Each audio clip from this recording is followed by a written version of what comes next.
بسم الله هەواڵێکی ناخۆش بەداخەوە زنجیرەکەمان هاتە پایان ماوەیەک لە خۆشەویستمان دوورەکەوینەوە بەڵام ئەبێ دەرەنجامەکان بۆ جەنابتان باسکەین بزانین لە تەندروستی خۆشەویستەوە چی فێر بووین چی حاڵی بووین ناین پوختەی وتارەکان دووبارەکەینەوە بەڵکو دەرەنجام و کۆنکلوژن بۆ جەنابتان باسەکەین بزانین گەیشتینە چی لە ژیانی پێغەمبەری خوا فێر بووین لەبەرەوە جۆ بگرن بەجۆی دڵتکام وایە ئێستا بزانن ئێوە حالیەن ماڵاواییەکن لە پێغەمبەری خوا صلی الله علیه وسلم ئاخر ئامۆژگاری تەندروستیتانەکە کە ئەم لاشەیە کە ئەمانەتە لاتان چۆن بیپارێزن و چۆن وەکو تەندروستی خۆشەویستی لێ بکەن و نزیکترین کەس بن لە تەندروستی پێغەمبەر و ڕابەرەکەتانەوە بەڵێ باسمان کەوتمان تەندروستی سێ تەوەرەیە لاشەیە دەرونیە لەگەڵ کۆمەڵایەتیە پێغەمبەری خوا صلی الله علیه وسلم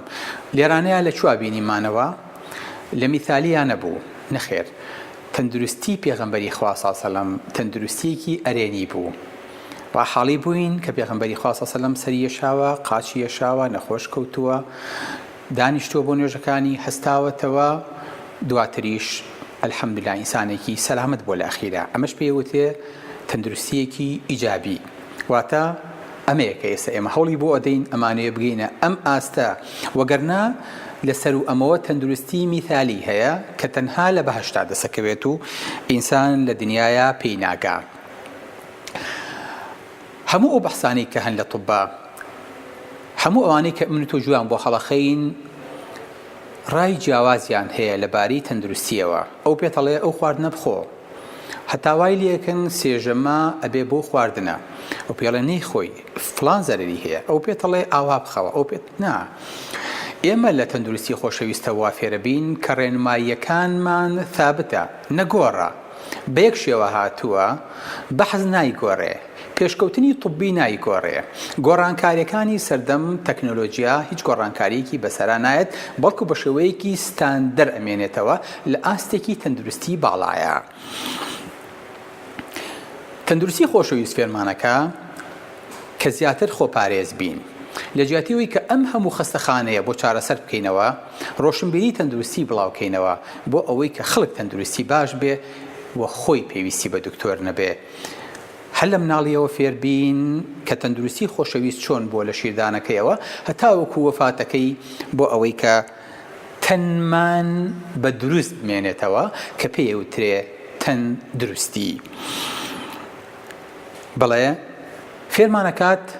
کە لاشەمان بە دوور بگرین لە هەموو ئەو شتانی کە زەرمان پێگێنن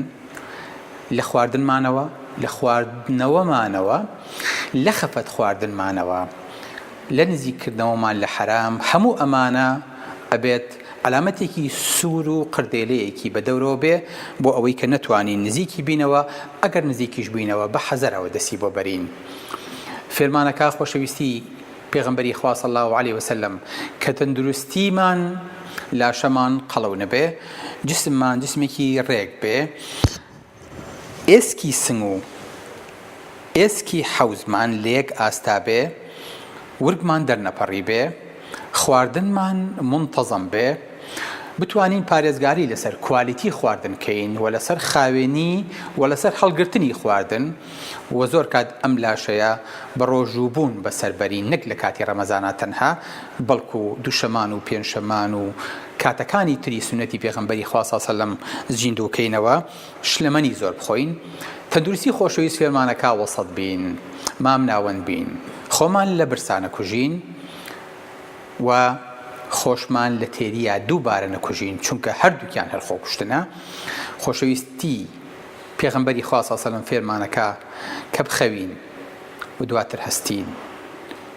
واتە بەشی خۆمان لە ئیسراحەت لە خەو وەڵگرین فێرمانەکات کە بە ڕۆژوو بین و بیشکێنین فێرمانەکە کە بەرخۆر کەوین و دوورکەوینەوە و لە ژێر سێبەرابین خۆشەویستی پێغەمبەری خوا صلی الله علیه وسلم فێرمانەکات کە دوای کەوین لە هەڵگرتنی هەنگاوەکانیە سروشتی بین چۆن سروشتی بین واتە خواردنمان سروشتی بێ بگەڕێینەوە بۆ خواردنە سروشتەکان مارکێتەکان بگەڕێن بزانن سوێنتانەیەم لە سەدا چەنی خواردنەکانیان یاخود لە سەدا چەنی خواردنەکانیشمان لە ماڵەوە لە مەطبەخەکانمانە تەندروستە چەنی مادەی حافیزەیتیانیە چەنی لە قوتو نەکراوە چەنی لە ناو لایلۆنانە پێشراوەتەوە پێغەمبەری خوا صلی الله علیه و سلم تەنانەت ئاوەکەشی خواردنەوەکەشی لە ناو گۆزەڵەیە بوو لە ناو کووپەیە بوو لە ناو کونەیە بوو بۆیە بینیت خواردنی پێغەمبەری خوا صلی الله علیه و سلم خواردنەوەی پێغەمبەری خوا تەنانەت شێوازی هەڵگرتنەکەشی هەر طەبیعی بوو هەرچەند لەم سروشتی خاکیە دوورکەوینەوە زۆر لا ئەدەین و تەندروستیەکانمان گۆڕانکاری بەسەرا دێ و زیاتر لە نەخۆشی نزیکە بینەوە تەندروستی خۆشەویست فێرمانەکات کە ناخ و دەرەوەمان پاک بێ هەمووی هەر سپی بێ هەمووی هەر وەکو سەدرەی دکتۆرەکان سپی و جوان بێ بۆ ئەوەی کە پەڵەی پێوە بوو زوو هەستی پێ بکەین دەم و دەست و داوێنمان پاک بێ وەکو چۆن دڵ و دەرەوەمان قاڵبمان قەلب و قالبمان پاکە ئەبێ هەر ئاوا سپی بێ ئەبێ ئیتیمام بە دەواازەکانی خۆمان بین نێڵین نەخۆشیەکان گوزەرکە لە پێستمانەوە لە چاومانەوە لە دەواازەکانی نەخۆشیەوە بێتە ژوورەوە ئەبێت فێرمان کا لەسەر سنەتی پێغەمبەران بین لە نوێنۆکردنیەکەوە هەتاوەکو خەتەنەکردن و هەتاوەکو لابردنی مووی زیادەی لاشە و هەتاوەکو پاکردنەوەی چرچولۆچەکانی پەنجەکانمان تەندروستی خۆشەویست فێرمانەکات کە ئاسان بین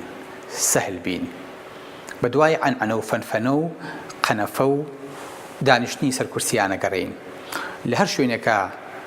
دانیشتین لەسەر خاک بین و خاکی بین چوار مشخی دانیشین ڕاکشین پاڵ بینەوە و لەسەر ئەژنۆکانمان بین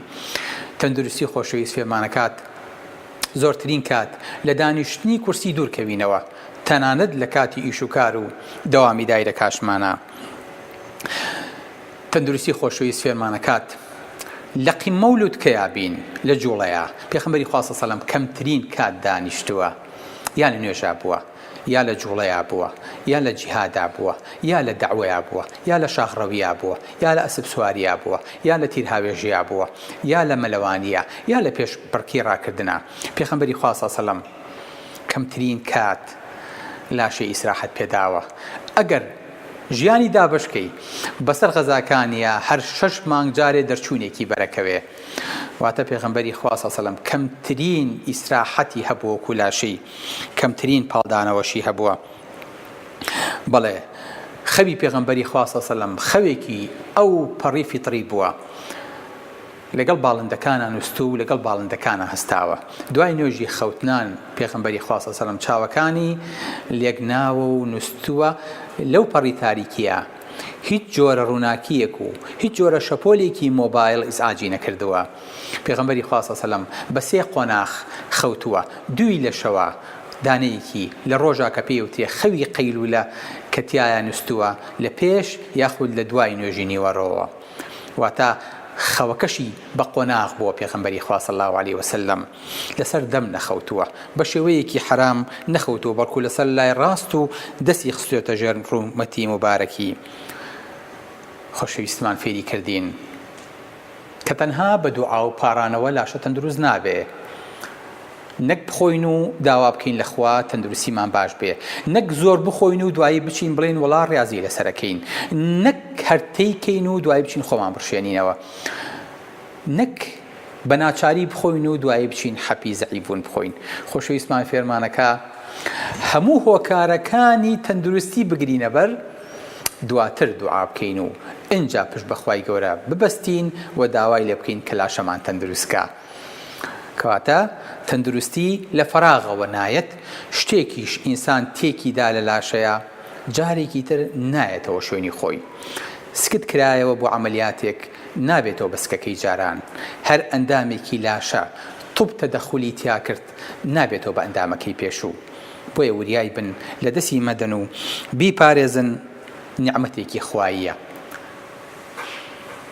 لەمە سیرتر و خۆشەویستان پێتان بڵێم هێشتا زۆرمان ماوە بگەینە ئاستی تەندروستی پێغەمبەری خوا ئەوەی کە من باسێکم کرد تەنها قەترەیە بوو زۆر شت هەیە هێشتا عیلم پێی نەگەیشتووە بۆ پێغەمبەری خوا صلی الله علیه و سلم لە شەوانە چاوەکانی کل کردووە. سبحان الله، کاتی خۆی مام حاجەکانی ئێمە بەو کەواسەڵتە جوانی کە هەیان بوو دایمە کل و کلدانیان پێبوو. چاوەکانیان لای ڕاستیان 3 جار شەو ئەڕشت و لای چەپیان 2 جار ئەڕشت، بۆ چکە پێغەمبەری خوا سەڵ فەرمێ چاوتان بڕێژن بەکل، چونکە چاو ئەگەشێنێتەوە بە چاوی ئینسان ڕوونەکات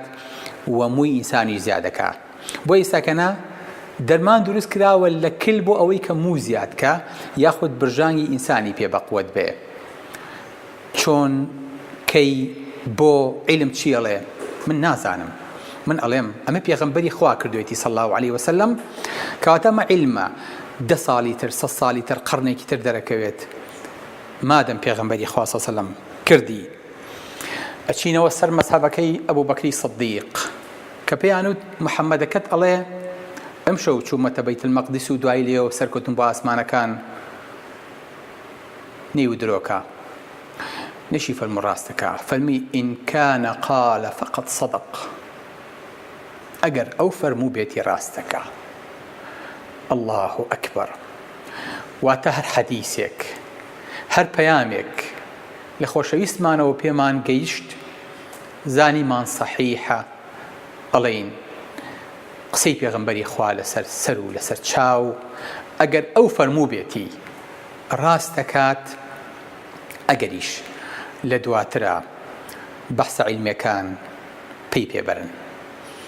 بەڵێ خۆشەویستان بەداخەوە هاتینە پایان، گرنگ پەیامەکەمان گەیشت بێ کە لەسەر ئەو هەدوو پەیمانە بین کە بە پێغەمبەری خوامان داوە لەسەر قورئان و سونەتەکەی و لەسەر ئەو ڕۆشنبیریە تەندروستیە بین کە خۆشەویستمان فێری کردین،